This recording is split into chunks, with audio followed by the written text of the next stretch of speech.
You don't need to be a payroll expert to make smart decisions for your crew, but you do need to understand the basics. Whether you're hiring a part-time help for your race weekends or managing a full paddock of support staff, how you classify your team matters. In this episode, we're breaking down the key differences between contractors and employees, how to avoid common missteps, and what a clean payroll setup can do for your business long term.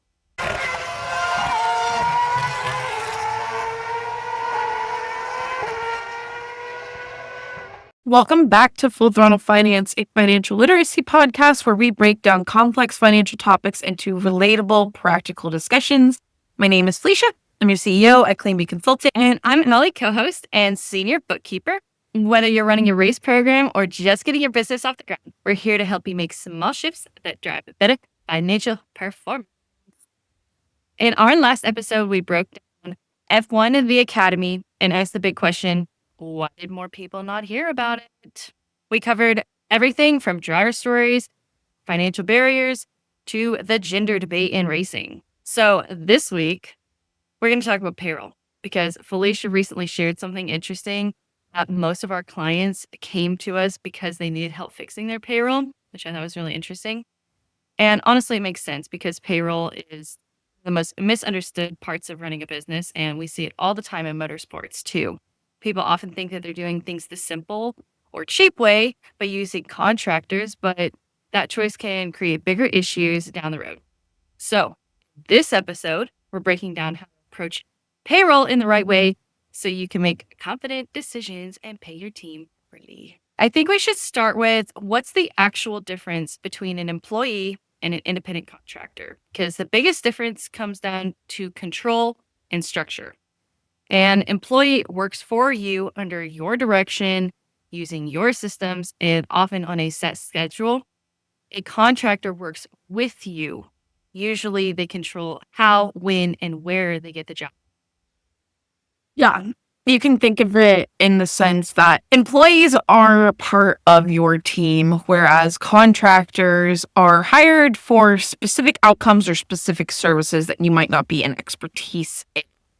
Employees are generally tied directly to the services you provide. So when you think of being out on the track, the things that are directly associated with getting that vehicle around the racetrack, those should be your employees because you tell them what to do, when to do it, how to do it, when to show up, all of the things. But maybe something like your photographer, something along those lines, they get to set their own schedule. They get to choose where they shoot from. They get to choose what they're shooting and how they edit it and things like that. So that is the big primary differences between your employees and your contractors.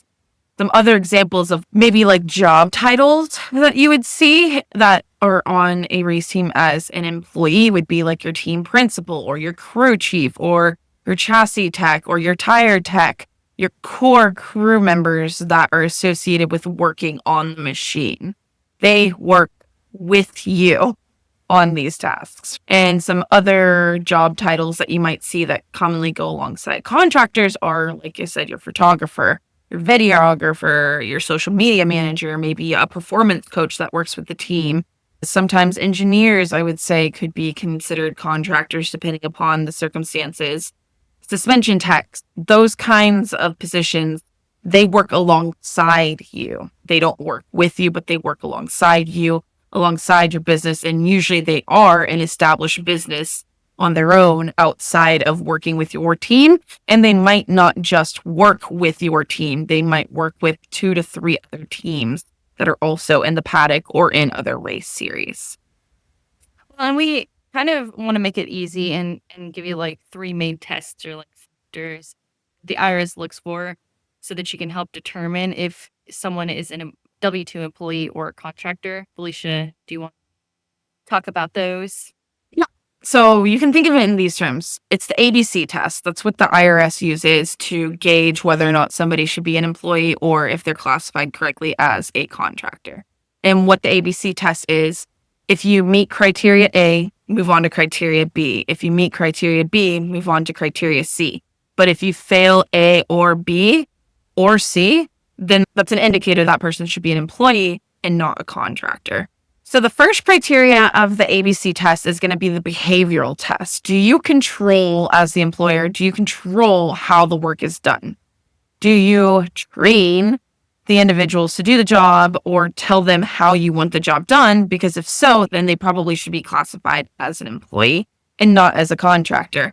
But if they have the ability to dictate how the work gets done, then they might be able to be classified as a contractor. You have to move on to the second criteria test to see if they pass or not. So if you think of it out of the track, if you as the race team manager or the top level in your race program has the final say of how everything gets done and what the final setup is that's going into the car and the bike that's going to go and compete, then that's a clear indicator that you should have employees as the core crew that are around your vehicle and not contractors. But if everyone gets to choose their bits and pieces and gets to dictate how they do their work, so like your photographer or your videographer, they get to choose where to shoot from, they get to choose what they're shooting, then those individuals probably could be contractors. You need to move on to the second criteria test to see if you can classify them correctly as a contractor. So that is part A of the ABC test. It's going to be the behavioral test. Do they pass that or do they fail that? The second part of the ABC test, so B, is going to be financial. So who provides the tools and supplies? Does that individual invoice you or do you just tell them what they're getting paid? Can they work with other clients at the same time? Those are the types of questions that you should be asking at criteria 2. And so think of it in examples out of the track, right? Is everyone working out of the same toolbox that the team provides, that the team transports? Or do they bring their own tools to the track every time that they come out to work and support you and help you with your program? So that's a big defining factor as far as your crew goes. Who is providing the tools that are being used to work on this machine? And so you think of like engineers, or you think of, again, your photographer or your media person.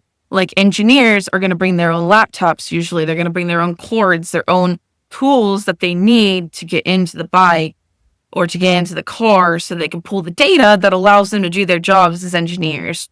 And you think of your media, typically they're not using a point and shoot camera that's provided by the team. Maybe they will in certain circumstances, but generally they come out with their own camera, their own lenses, their own things to get the job done, battery packs, computers, monitors, all of the things. And you even mentioned it to me before that, a photographer, sometimes, especially out at the track, is going to potentially be working with different clients, which again hits the thing that you were talking about. They might be hitting multiple tractor. Exactly. They're providing that similar service to other organizations and showing that they are a legitimate business or a legitimate operation outside of just working on your project with your team. So that is criteria 2, financial, for the ABC test. Pass or fail. If they pass, you move on to C. If they fail, you should have them as an employee on your payroll. And so the last one, criteria 3, C, is probably the most muddled and gray area of them, I would say. And it is the type of relationship that is had. So think of this in these types of questions. Is the work ongoing or is it project-based? Does that person receive any benefits as working as part of your organization or working with your organization? And then are they considered part of your core team?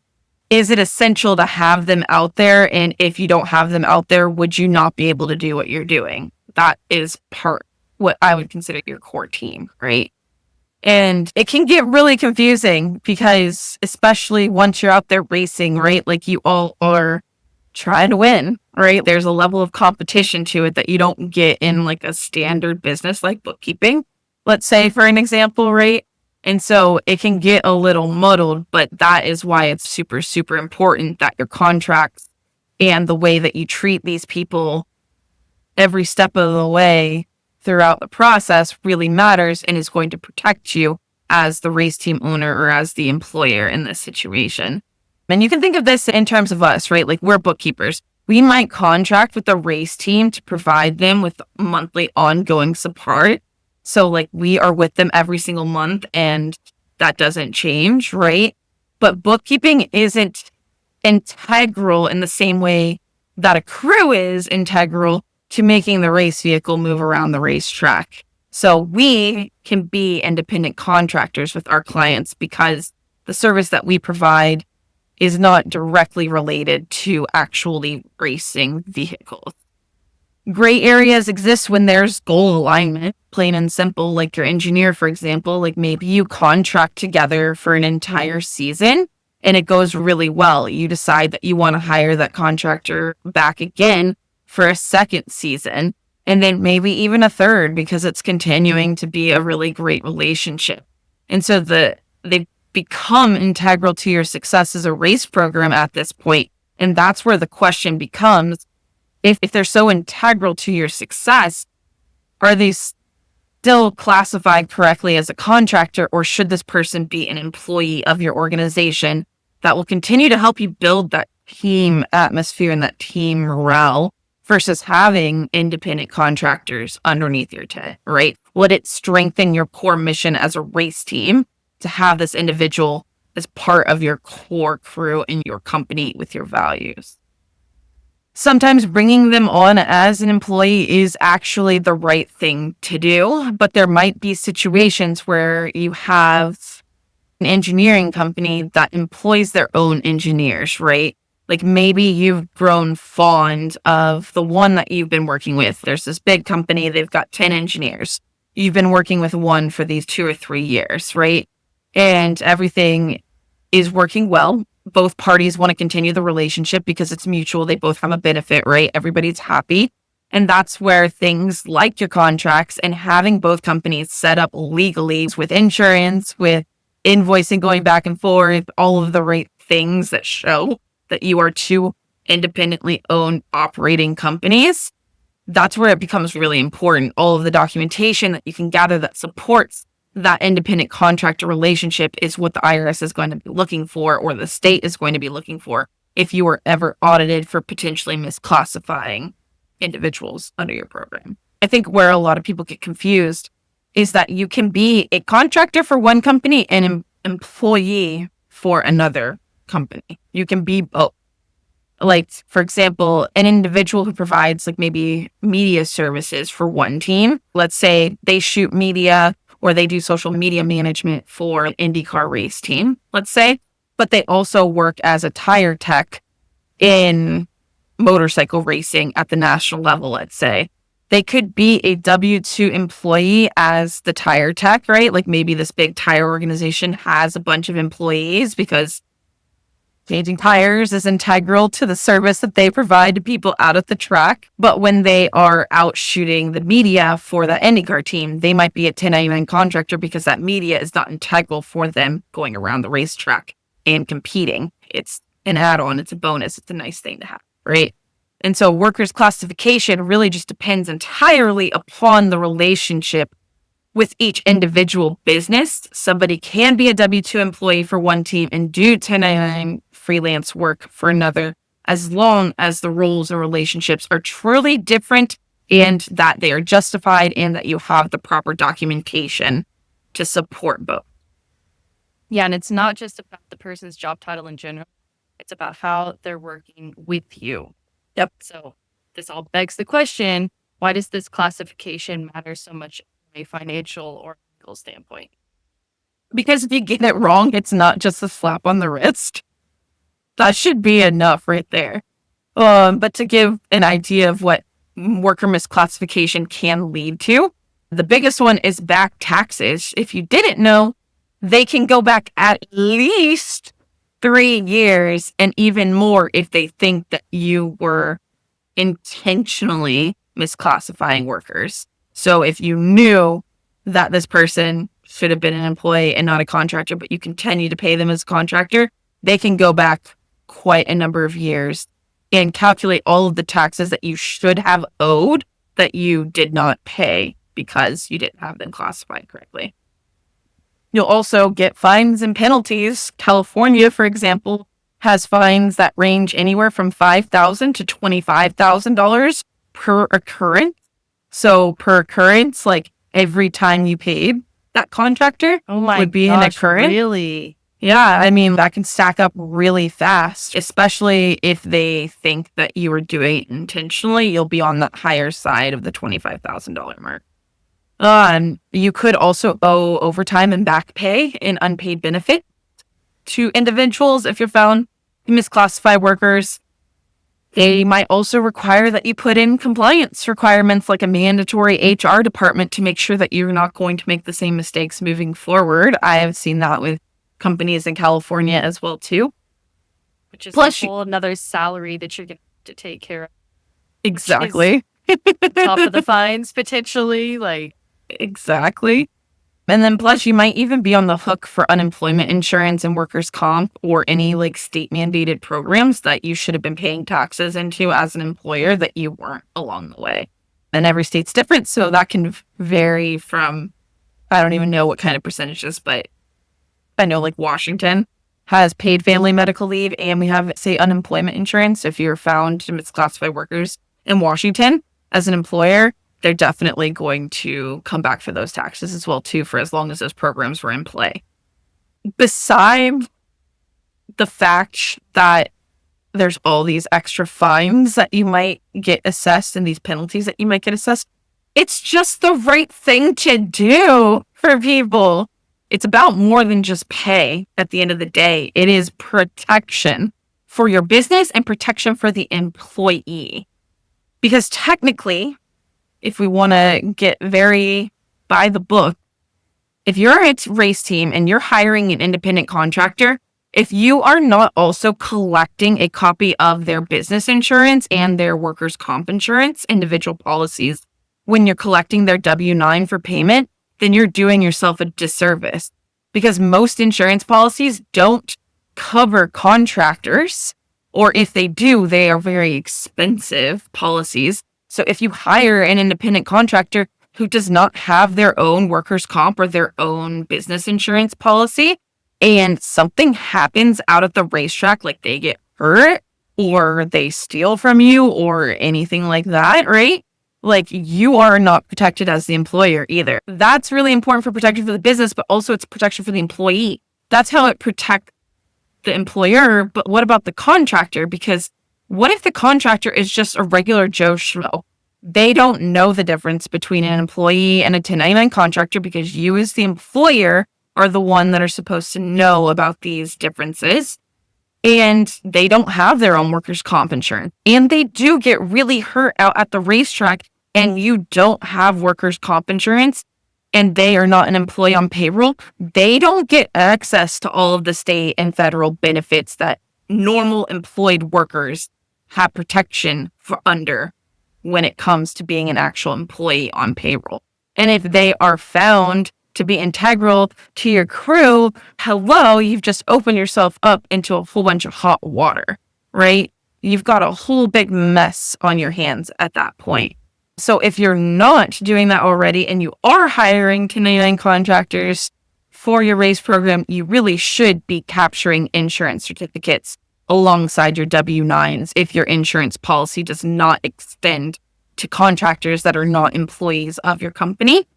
And under payroll, too, individuals have protections for state unemployment, state family medical leaves. Some states have like preschool programs where they collect taxes to go back into the kids. There's a bunch of these other like individual state benefits that if you are misclassifying someone as a contractor when they really should be an employee, they won't be able to take advantage of because like self-employed independent contractors that are sole proprietors that are not C Corp or S Corp elected LLCs where you can have payroll, like they can't have payroll. Like me as a sole proprietor, I can't have myself on payroll. Allison is on payroll for my company, but I'm not on payroll because that's not how my entity is formed. And so I don't get the same protections that Allison get. If I need to take a family medical leave, it's just on me, right? I'm the owner. I've got to figure it out myself. I can't apply for these state mandated programs because I'm not on payroll. Allison can, and that's the right thing, right? Allison's tied directly to the services that we provide to our clients. So she has to be an employee on payroll. She can't be a contractor for my business because she's so integral to the work that goes out the door for our business. And so she's on payroll because A, she's tied to it, but also it's the right thing to do. If she gets hurt, she needs workers' comp insurance to take care of her. If she gets pregnant, or if she has to go on a medical leave to care for a family member or something like that, or if she just needs a personal leave for herself, she can do that. And she has access to those state programs because we have her on payroll and she's flowing through correctly. And that is, a lot of people just get so and like narrow sighted, right? When it comes to, I don't want to pay the employer taxes. It's going to be cheaper for me to hire this employee, this person as a contractor, but then you continue to call them employees, which is a big red flag right there on its own, right?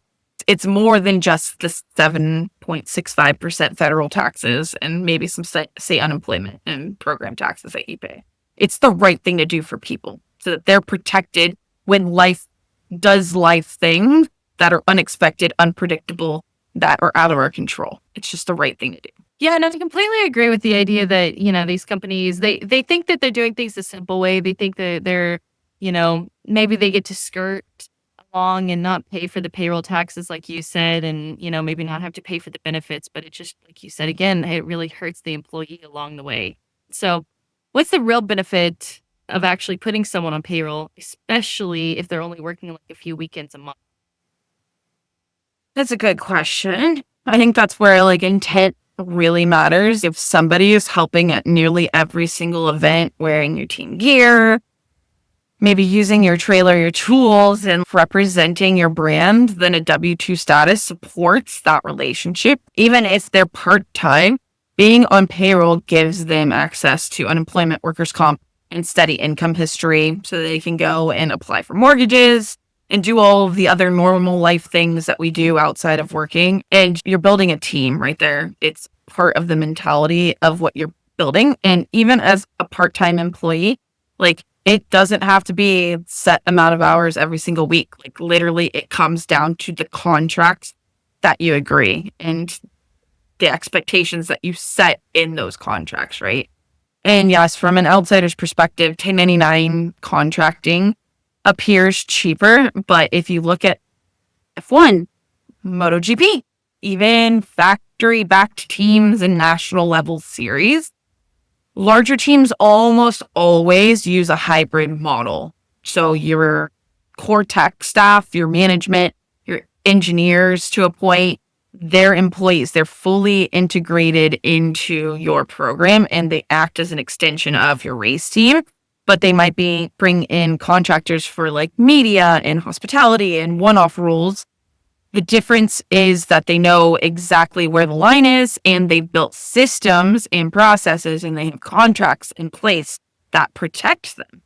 And so you can just think about it in this way. If somebody is working with you regularly, if they're taking direction from you, they're representing your team publicly, and you'd be in a bind without them, then that's your sign that they are probably an employee or should be an employee of your program. It's less about having this perfect formula, and it's more about the reality of what your actual working relationship with them is and what the documents that you have in place is.